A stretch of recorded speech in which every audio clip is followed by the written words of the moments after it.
And welcome to week 6 of the Gridiron Address. Back with me again, fourth appearance on the show this season, Chris Deluca. You should know him by now, host of Dugout Debrief. Chris, how are you doing tonight? Doing pretty good. One of my two teams so far has won, and the other one, the baseball one, will be playing here in about 30 minutes or so, 20 minutes or so. So we will see. But the Steelers were victorious, which definitely set me in a good mood so far. Yeah, it must be nice to be a fan of a football team that can actually win games. Barely. Yeah, Panthers, they continue to suck. I mean, I don't know what else to say, but we'll hit on them later. Real quick, let's touch on the Steelers game. Steelers are tied with Baltimore for the lead in the division. They handled the Raiders, to put it simply. They went out and did what they're supposed to do. Defense looked solid. Offense was still struggling a little bit, but showed some improvements. Najee 100+ yards, but that passing attack is still just abysmal. Like you said before we went live, leading receiver at 58 receiving yards, and that's just good enough, not good enough for an NFL offense. Now, do you think that Justin Fields has done enough to warrant holding on to the starting job when Russell Wilson returns? Yes, I do think he has. He's proven that he can carry the team. I mean, you see with his rushing attack, he had at least one, if not two, rushing touchdowns. He really carried us when the running game or the pass game was kind of lulling. He really did well. I think that even if he has a start or two that is bad, I still think that he maintains it. I think he has at least about 2 or 3 bad starts. I think that Mike Tomlin will be kind of liberal with that and give him a lot of leeway. Jason, should the Steelers trade Wilson or ride it out with Fields? Maybe hold on to both. What do you think, Chris? The value is the big issue. I don't know what we could actually get for Wilson. I think it's almost better off to hold Wilson just in case Fields has the aforementioned few bad starts strung together or he gets injured, heaven forbid. So holding on to Wilson is a good idea because I don't think Wilson has enough value to really get anything. Like, what are we going to get? A 5th-round pick? And what are we really going to – again, the Steelers draft well anyway. We don't really trade traditionally for draft picks, and I think that's the only – exchange that we would be able to get with him, to be honest with you. Do you think that Wilson might add something more to the passing game where Fields is lacking in that area and Wilson might make up for it? I think it's less on – I think the issues of the passing game is less on Fields and actually just more on the receivers and more on Arthur Smith, to be honest with you. I do think that he is a better passer simply because he's a veteran, he's a smart guy, and he's a smart football mind, and he's more experienced than Justin Fields. But I think the big issue is we just don't have competent receivers. We don't have a competent receiving game, and that's the big issue. And I blame the receivers. I blame Arthur Smith over Justin Fields for our lackluster passing game, this game especially. Yeah, I honestly completely forgot that Arthur Smith was your offensive coordinator. You might as well have just held on to Matt Canada. I'm going to be honest. You went from Matt Canada to like the Bill Belichick of Matt Canada's, kind of. Yeah, I mean, It was not the best hire, in my opinion. No, it was rough. Jason Wilson has trade value. I mean, I feel like tops, you might get a 4th-round pick and maybe a 7th too, but yeah, I just think he's getting a little too up there in age. Arthur Smith offense is horrible. I mean, absolutely. Look at what he did in Atlanta and look at what Atlanta's doing this season now that he's gone. I mean, utilizing their key players that they have, which is crucial. I mean, Arthur Smith is just not a good coach. I don't think he's long for the NFL. And speaking of coordinators that might not be long for their jobs, Panthers defense continues to look absolutely atrocious. Gave up 38 points. Both of Atlanta's running backs almost had 100 rushing yards each. I can't remember which one actually had 100. I'm going to fact check myself, but I think Bijan had 98, Algier had 105, or vice versa. But they just got absolutely cooked, and the absence of Derek Brown is becoming extremely apparent when this defense just continues to struggle against the run week in, week out. And there's still that Shaq Thompson's not coming back. Josie Jewell, he's out. I don't know how long, but they're down, their best players. JC Horn's not looking like the elite corner that we had hoped. But on the bright side, offensive line didn't give up a sack. That's great to see after how bad they were last year. Gave up the second most in the league. Chris, do you think that if this Panthers defense continues to struggle, that Evero will be out? Or do you think that they might give him till the end of the season? And do you think he still has a solid chance to get a head coaching job because he interviewed for some this past offseason? I think it's going to be tough. And I think a lot of, on a side note with DCs in general, I think that teams are gradually going to be moving away from hiring defensive minded coaches. We have kind of seen that fail. Look at Robert Saleh, for example, which was sad. I did like Robert Saleh, but I do agree with Jason's comment there. By the way, I do not believe the Panthers are the worst team in the NFL. On a side note, I think that's the Browns personally, which we'll elaborate on that later.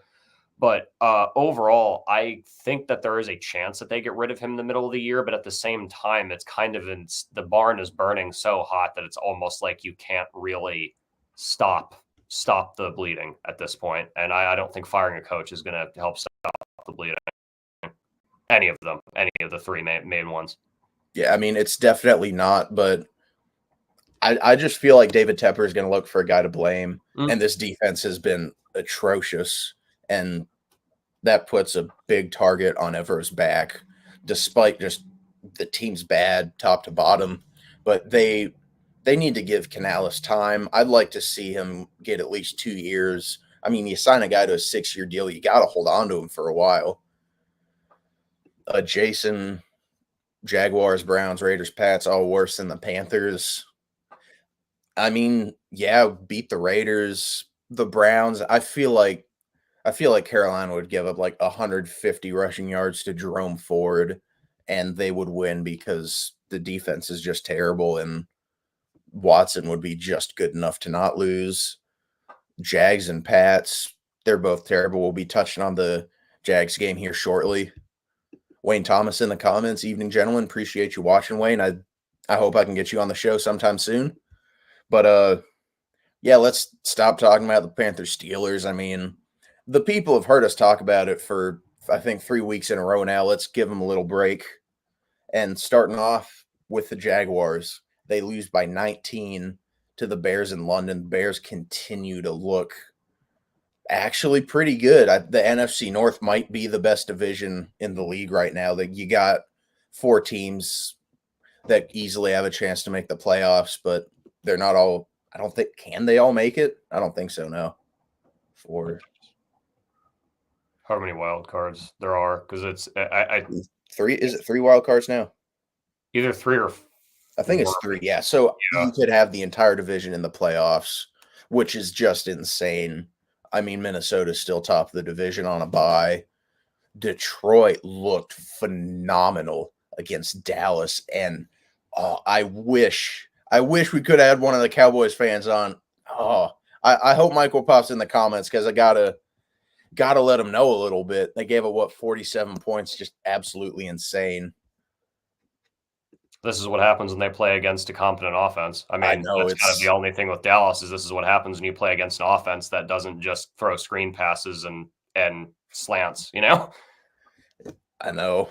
Caleb Williams looking like an actual quarterback. He really is. We're starting to see exactly what we were expecting out of him when he was the number 1 overall pick. Struggled a couple weeks, but the guy's starting to catch fire. And speaking of rookie quarterbacks, Jaden Daniels and the Commanders put up a really good fight against the Baltimore Ravens. They fall short, but to play a team that's that good, that close in year 1, I think is a really good sign for that Commanders offense and Jaden Daniels. But like I said, I think it was on Out of Pocket this past Thursday. Commanders defense just isn't good enough right now. They just need to get better just about everywhere. They got a pick off a tip pass, but other than that, it didn't feel like they really did anything of much significance, which is unfortunate to see. But Chris, do you think Jaden Daniels is in the lead for Offensive Rookie of the Year right now, or is Caleb Williams starting to gain some ground on him and maybe he's overtaking him? I still think Jaden Daniels has it slightly, but I think it's going to really we're going to have to see. Right now, I still think Jaden Daniels has it maybe by a hair, simply because of the Commanders beginning how they started the season 4-1, now 4-2, but still a lot of winnable games left for them. I think that they're going to be neck and neck long term, though, as long as they both stay healthy and maintain and still play at their level, because they both have really, really good wide receiver ones. Terry McLaurin is a guy that I talked about in the preseason on Out of Pocket before, about how I think he's a top 5 route runner in the league. DJ Moore, despite the fact he'd have the best game this morning, in Eastern Standard Time in the United States, still very, very good wide receiver ones who are veterans and know how to get open for their rookie quarterback. So I think it's going to be neck and neck, but I still give the slight lead to Daniels currently. And with Pittsburgh and Baltimore tied for the division lead, you got to think that Baltimore is the front runner for that division now, given how hot they've gotten over this winning streak last 4 games. Start rough, looks bad for Baltimore. This team's looking really good. Chris, as a Steelers fan, how are you feeling about Baltimore being so hot right now? It's nerve-wracking, but again, a lot of it depends on if we are able to finish out our regular season win, or our last winnable regular season games in some extent, because we do have the 2 New York teams over the next 2 weeks. We have the Giants and we have the Jets, which are both winnable games in my opinion. The Jets have not really impressed me, and even I think after firing Robert Saleh, they're not going to improve much. The Giants are still the Giants. They're going to giant as much as possible. And we also have a weak Bengals team left. And if we can pull one of those against the Ravens, I think we still have a chance of the division. But right now, I would say overall, Baltimore has the upper hand, but I still think the Steelers could get a wild card simply because of some of the teams that we have to play. And also the AFC North just being a lot weaker than we expected, with teams like Cincinnati and Cleveland being off to very rough starts. Wayne in the comments, I don't know if I'm allowed to put that up. I don't know if I'll get in trouble with the press, but Wayne is saying that George Pickens is still not good. What do you think about that, Chris? Do you think George Pickens isn't all that, or do you think he's just a product of playing under Matt Canada and Arthur Smith? I think it could be either, to be honest with you. I do agree with the fact that his performance has been very, very lackluster. But again, the big issue is he's playing under Arthur Smith. He's a great route runner. When he gets his head out of his you-know-what, he is arguably a great receiver. I'm not going to say elite, but he is a great receiver. He can be like what we saw shadows of that last year. He could be like what we saw at Georgia. I'm wearing his jersey right now, for heaven's sake. So it's like, the big thing with him is I think it's a combination of both. And if he can lay those emotions down and actually be what we know and love, he can be really good. And one thing on a side note that I really like that Arthur Smith did at the end of this game is when we were in goal and we were blowing the Raiders out, he fed Pickens twice, trying to make him feel confident, trying to build his confidence. Even though he didn't score a touchdown, he almost did. In my opinion, that was defensive holding, but that wasn't called. I think that should have been moved to the 1. That's a whole side note. Didn't matter in the long run anyway. But feeding Pickens, building his confidence, and making him realize the receiver that he truly is, and putting those angry emotions aside is incredibly, incredibly important. And I agree with that comment too by Jason about Pickens needing a mentor. Yeah, I mean, they gave up Deontay Johnson. I mean, that feels like a pretty balanced trade, though. Carolina got themselves a solid wide receiver 1, and Dante Jackson's out there making plays for Pittsburgh. Interceptions. It also feels like Carolina could use a Dante Jackson type on defense right now. I mean, he brought some energy to that unit, and the defense is just lacking in pretty much every front. So it's frustrating to see guys like Frankie Louvu and Dante Jackson out there doing good for other teams when Carolina had those guys and just didn't bring them back. The Louvu one stings really bad with the Shaq Thompson and Josie Jewell out for the foreseeable future. But moving on, Texans take home the win against the Patriots. Drake May makes his NFL debut. Chris, what did you make of Drake May's debut? Started a little rough, but he ended up getting together, and that Patriots offense actually showed some signs of life for once. Well, I think that it's a great sign for Patriots fans and the Patriots in general because he didn't let the early struggles get to him. He was throwing deep down the field after he threw kind of a boneheaded interception. He had a long touchdown to that. I can't remember the name of the guy. It was like their wide receiver 10, but that's always the way New England's been, even when they're good, is a very deep receiving core, even if it's not always the best.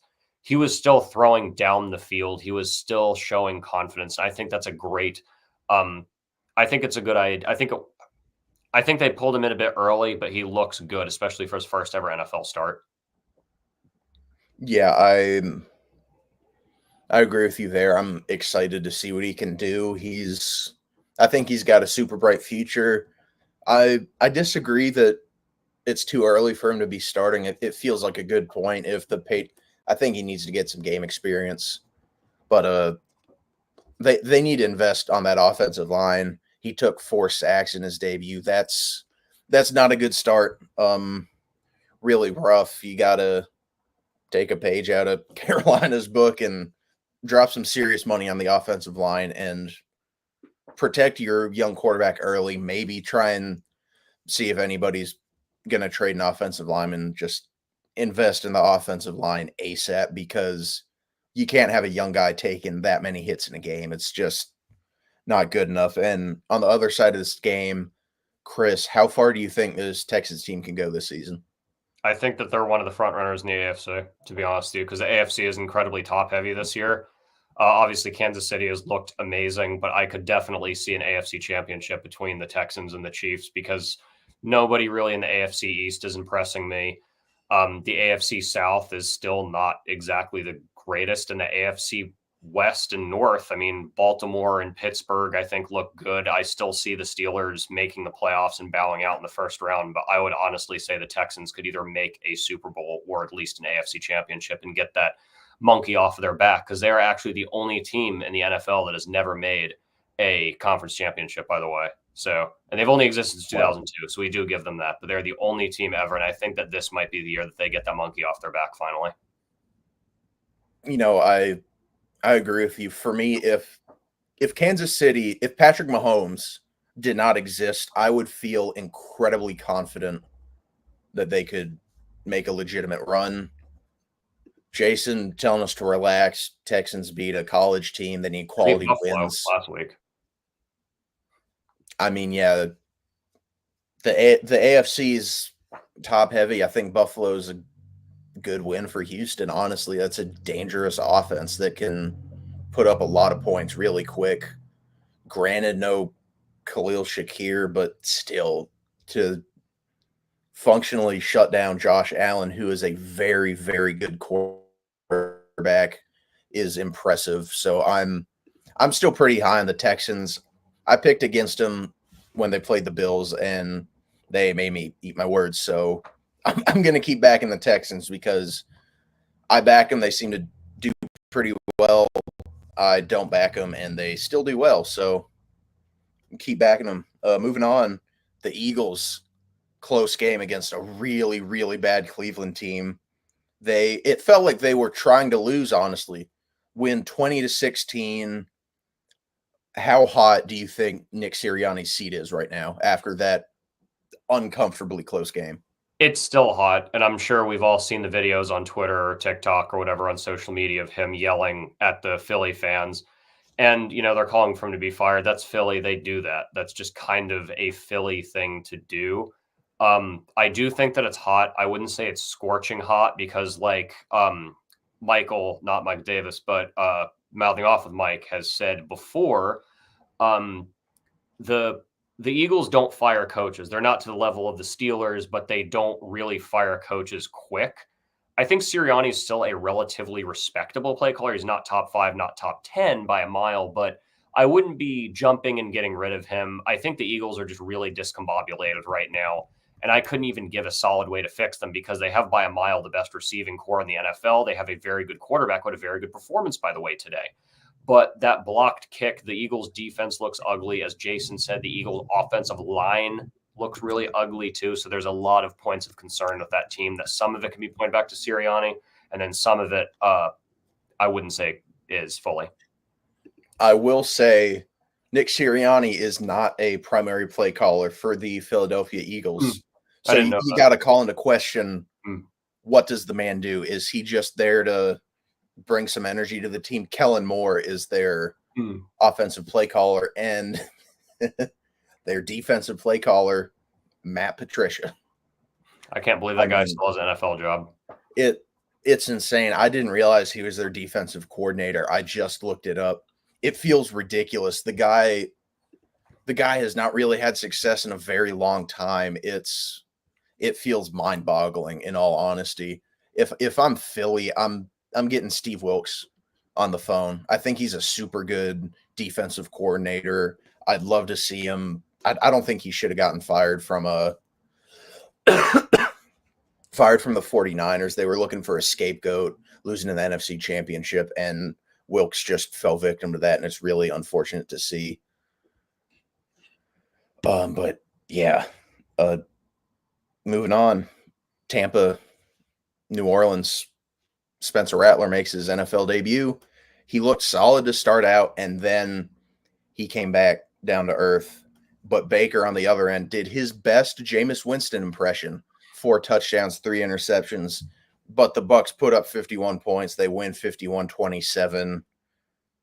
Chris, do you think there's a clear favorite in the NFC South right now, with New Orleans starting hot, but they struggle? Maybe they get better when Derek Carr comes back. Atlanta and Tampa are tied for the lead right now. Who do you think is the favorite? I don't think there is a clear favorite. I'd say it's about 50-50 between them. I think New Orleans essentially I think Derek Carr is not really in his prime, I really liked him when he was with the Raiders, but Derek Carr, I've gradually kind of come to the conclusion that he probably shouldn't be starting in the NFL. Who the Saints go with long term, that's up for debate. I do not consider the Saints in this argument. I think that they continue to go downward. When it comes to between Tampa and literally the other team we were just mentioning, Atlanta. I think Atlanta is going to end up shooting themselves in the foot simply because of some of their play calls. They finally are feeding the ball to Bijan Robinson. They are looking better. Algier looked good. Kirk Cousins is looking like the Kirk Cousins that he should be. If I was to pick one, I'm essentially just going to toss a coin, and I'm going to give it to Tampa simply because their defense is just slightly better. Plus, they have probably a top 3 to top 5 receiving core in the league behind teams like Philadelphia. Mm-hmm. Atlanta actually has a head-to-head on Tampa. They picked up that win. But yeah, Bijan's looking effective. Algier was the one with over 100 rushing yards. So they have a 2-headed monster running back. They could feed either one of them the ball, and they're going to get it done. Moving on, Colts almost lose to Mr. Mayo Man himself, Will Levis. And Levis he hasn't looked good. He continues to struggle. Didn't break 100 passing yards. What do you think of Will Levis as a prospect? And do you think that Tennessee should look at drafting a quarterback this year with how deep this quarterback class is? I think they should definitely look at drafting a quarterback because Will Levis does not look like an NFL starter. He looks like a respectable bench player, but backup, but he does not look like an NFL starter. There's really never been a Will Levis performance that was like, wow, this guy really might actually be great. I just kind of think he's not meant to be a starter, and I think he deserves a spot in the NFL, but he kind of reminds me of like Mason Rudolph, to be honest with you. That's a rough comparison. Oh, I lied to you earlier, Chris. We do have a Chargers related question. Oh. They pick up a much needed division win coming out of the bye, despite the Broncos making a really strong fourth quarter comeback. They put up all 16 of their points in that fourth quarter.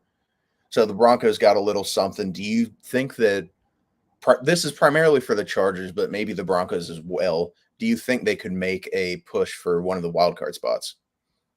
I mean, the Chargers, Harbaugh, now that he's, healthy because he ran to the tent because he has an illness. Overall, I think that they both have a relative chance. Again, the AFC is very top heavy. It's a very fascinating conference to me. It's fascinating because of how the team, not everybody's really that great. Overall, I think that they could make a push for it, depending on how teams in other divisions in the AFC do, depending on how teams like the Jets do, depending on how either one of them do, and can maybe push for a wild card. The Steelers, the Bengals can also turn around. They have a critical game in SNF tonight, which we're going to be talking about. So I kind of think it's all up in the air because it's like 2 or 3 really good AFC teams, and then a bunch of teams I would say could all beat each other on any random Sunday/Thursday or Monday.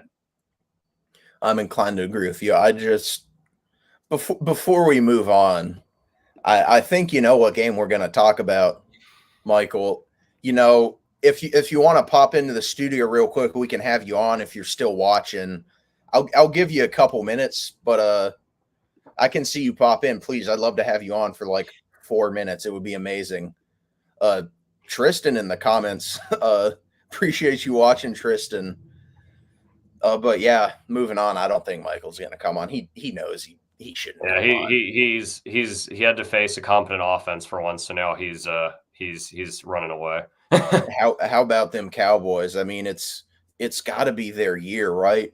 It's not. They got absolutely wrecked by the Lions. I mean, this was just amazing. I loved watching it as someone who isn't crazy on the Cowboys because they've been called America's team when they haven't really done anything to warrant that kind of a title. Their defense looked terrible. Their offense couldn't move the ball effectively. Like Jason said, every year is their year. If you say it every year, you're going to be right eventually, right? Well, maybe not. I mean, I think that we might see the apocalypse before the Cowboys finally have their year, unfortunately for them. Because, I mean, in a whole side comparison with them, I kind of view them in the same category as the Yankees. While obviously our friends are not like a lot of the stereotypical fans. The Steelers have a lot of horrible fans. So do the Dodgers. There are a lot of likable players in the Cowboys that I do legitimately like. Dak Prescott, I think that he's a good dude. He does work in his community. There are guys on that team that stayed there for a long time and are respectable people, even though they're retired, like Travis Frederick, too. I always really liked him. So there are likable guys on the team. I don't hate them like passionately like I hate the Padres. Mm-hmm. It's, for me, it's less of a hatred and more of a, I take joy in watching them lose. I know that sounds like I kind of hate them a little bit, but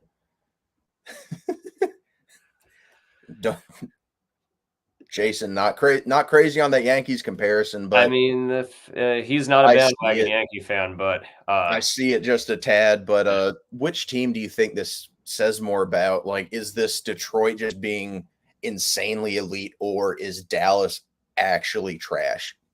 I think it's both. I think it says something about both teams. I think it says that the Cowboys really, assuming that they don't make the playoffs, I think it's a time that Jerry Jones does need to sit down and think about what he's going to do, especially on the defensive side of the ball with all of those pieces on offense. He's going to have to sit down and ponder and think. The Lions, this says a lot about Dan Campbell's play call. This says a lot about Jared Goff. This says a lot about Amon-Ra St. Brown, the best running back duo in the league with Gibbs and Montgomery. That says a lot about them. But there is one important thing that we need to mention before we wrap up this Lions conversation is that injury to Aiden Hutchinson that could be potentially career ending. That was huge. And I'm really worried about him. We're obviously praying for him to recover, but that could be a 2-year recovery.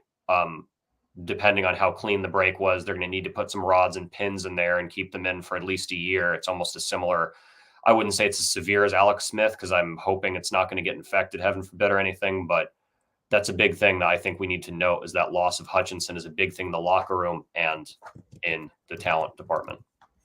Yeah, it's terrible to see. Micah Parsons' podcast is going to go crazy this week. It definitely is. I'm looking forward to it. But last thing before we wrap this up, do you think Mike McCarthy deserves to be on the hot seat? Yeah, I've said that before. I've never really been big on him personally. I've always kind of thought he was carried by really, really great players. I'm not going to say that he had nothing to do with the Packers Super Bowl. But again, I think that he's always kind of been – he can win big games. He's by a mile not the worst coach, but I would say that he's not sizzling, but I'd say that his seat's probably at about 250 out of 450, I'd say right now. And real quick, I just want to call back to, you mentioned Alex Smith's leg injury, and this is an opportunity to just crap on the Dan Snyder of Washington era. I mean, the same team that misdiagnosed Trent Williams cancer, and Alex Smith has a life-threatening injury on the same team. So hopefully Aiden Hutchinson being a part of a competent franchise means that we'll see him actually recover. And it's just terrible to see as a Michigan fan and just a football fan. Sports fan in general. He's an amazing player to watch, and you just hate to see it happen to an elite player like that. But moving on, Bengals Giants preview. Bengals open up as a 3.5-point favorite. Their issue, can their defense step up? Their offense has been hot. They've scored 30 plus points the last 3 weeks. They're starting to get it together. But my God, that defense is awful. Chris, do you think that Bengals offense is going to be able to keep putting up points like they have? And can their defense rise to the occasion? And it's the Giants and Daniel Jones, so it's not a very high occasion to rise to. Do you think that they're capable of doing it? I mean, their defense is going to need to start locking down, man. They are kind of looking like this incredible one-sided, just one-dimensional team. Long term, this is very, very concerning. They absolutely need this win against the Giants. The AFC North plays the NFC East this year, so there are a fair amount of winnable games for both. Excuse me. Overall, I was very 50-50 on this pick. I went with the Giants very, very closely just because I think that Daniel Jones will have a solid game in the pocket. Also because I don't think that the Bengals pass rush is going to be competent enough to force him out of the pocket, because once he gets out of the pocket, he starts making these not so amazing decisions. So I do not believe what Cincinnati has is sustainable right now.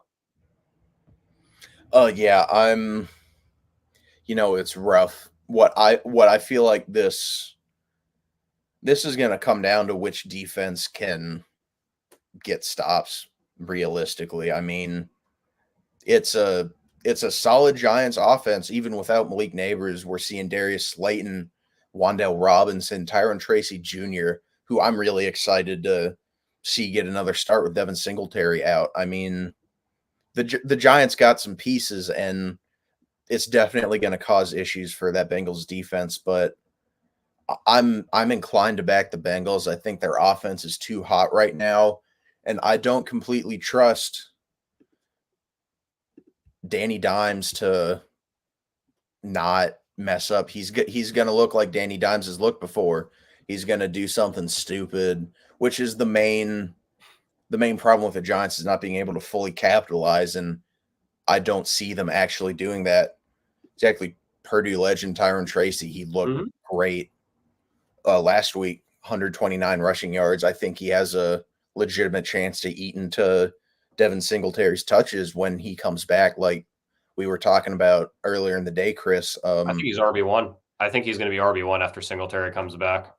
I think that's a little bit of a stretch for me personally, but I could see a 50-50 split and Tracy inevitably taking RB1 after a couple weeks, but got to wait and see what they're going to look like at full strength. Neighbors back, Singletary back. Chris, before we go, who do you think is winning, and what's your score prediction? Giants, will pick two random numbers. We'll say 17-14. Giants win. It's going to be close. I think that Danny Dimes will have one or two really, really great plays, but actually, I'll change this. I'll say 24-17. Let's actually just change it. 24-17. Giants get the upset. That's pretty much my upset of the week. It's kind of unfounded, but what are you going to do? I got to pick one upset every week. So I don't blame you. It could be good. I hope it's a good game, but I'm back in the Bengals. I think they get it done. I'm going to say 27-21 Cincinnati, but I mean, it could go either way, honestly. And that's going to do it for week 6. Thanks y'all for watching. Chris, any last words? Hey man, make sure to tune into Dugout Debrief. We'll be continuing our playoff coverage this Thursday at noon. It's NLCS time. The first pitch of the Dodgers and Mets series just started up. I'll be talking about that. We'll see how we are right there. I can't wait to talk some baseball. Make sure to subscribe to the channel. Make sure to watch everybody else's stuff. There's a lot of great content on this channel, including the show I'm on, and I'm just really appreciative that you had me on for the 3rd week in a row, because I love talking after Red Zone about some football. Always glad to have. Oh, good Lord, I can't talk. This is what happens when I'm talking for 35 minutes straight. I sound kind of stupid sometimes. Jason, appreciate the love. Jason and Wayne were in here earlier. Like you said, a lot of great programming, Sideline Savants. Go watch that if you're into fantasy football. Both of these guys know what they're talking about. Oh, Wayne, Jason's co-host, is 5-0 in one of our leagues. So I need the help. Trust me. I mean, Chris, you got to watch it. Oh, wait, real quick. We got a couple minutes. I need to check the score in our game. You are going to beat me. I'm going to beat you. Because I benched Debo and started Mike Evans. Plus, I left Evan Ingram on the bench for Ferguson. I still think you still would have won, even if I would have. You just put up a lot more. I don't know. It's going to be good. I'm banking on Wan'Dale Robinson and Joe Burrow having a good game, but that'll actually. I think I still have a chance, but that's about it. You do. According to ESPN Fantasy, you have a 17% chance, which feels a little low, but we'll wait and see. I got James Cook Monday night too, but that's a tough matchup. Anyways, thanks y'all for watching, and let's go watch some football. Great night.